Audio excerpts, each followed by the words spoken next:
here with Coach JP. Coach, get ready for practice. Let's start talking about a little bit the defensive end position. Obviously, you got the two huge guys to replace.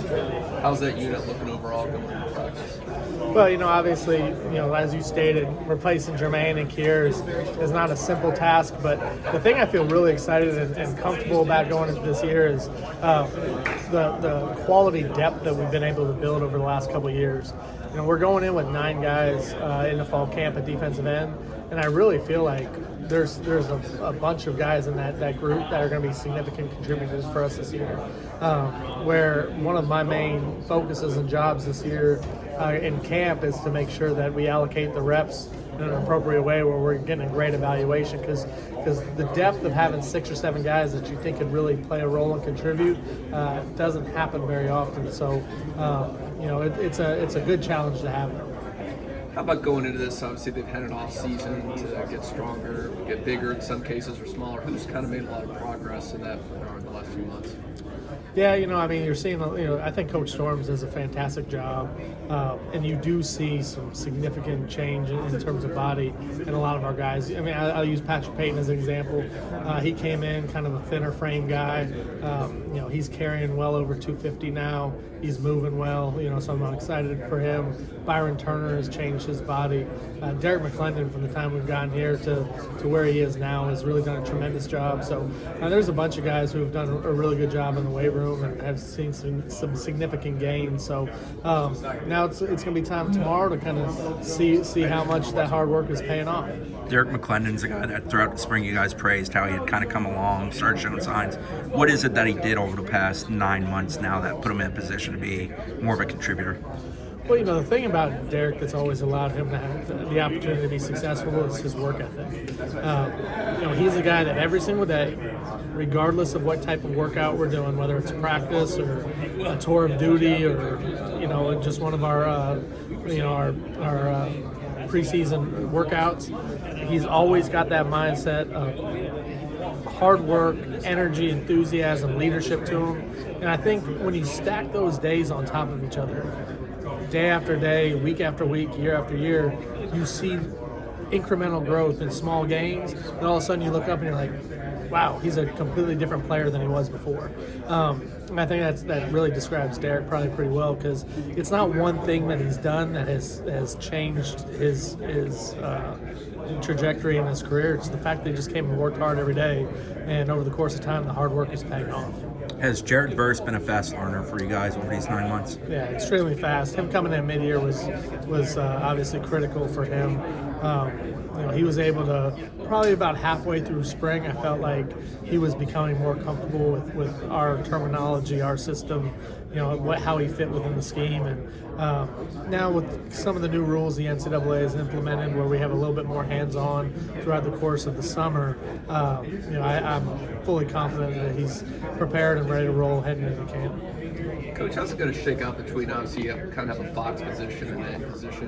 Which players are kind of fitting into those roles, and how important will obviously this next 31 days be for you to figure that out? Yeah, so the Fox and end roles have kind of become more similar than they are different anymore. However, there's a couple guys that we target probably more predominantly playing Fox. Dennis Briggs is a guy that we feel is going to play more reps at Fox than he would at end. Probably Leonard Warner would be a guy that we would feel like was going to play more Fox than end. And then you got a guy like Jared Verse, who I think is probably going to be more of an end than a Fox. And then really with the remainder of the group, I'm thinking that they're going to have to learn both spots and be able to fit as best they can to give us as much depth and multiplicity in our front as we can have. What does Briggs' mixture of size and ability bring to that position? Because he's a guy who can play inside, he can play outside. He's done it throughout his career. Yeah, the thing, Dennis kind of gives us that Keir Thomas element from the standpoint of a big physical defensive end in terms of the run game, but has the ability in passing situations to move inside and create some mismatches on some guards in the pass rush. So Dennis can do a lot of different things for us. His size, speed, athleticism is going to be able to allow us to create some mismatches for him by who we put him on, whether it's lining him on a tight end in the run game or aligning him on a guard in the pass game, just to put him in the best positions to be successful. putting on your other hat, obviously this last season was not up to your standards on special teams. What can you guys do differently, or will you do something differently maybe this fall, or be more personnel changes? How are you approaching special teams? Yeah, one is I wholeheartedly believe in the foundations and the principles of what we do and how we do it. Coach Norvell's provided great leadership from a special team standpoint and what he wants the program to look like. There's a lot of things schematically that I wholeheartedly 100% wouldn't change.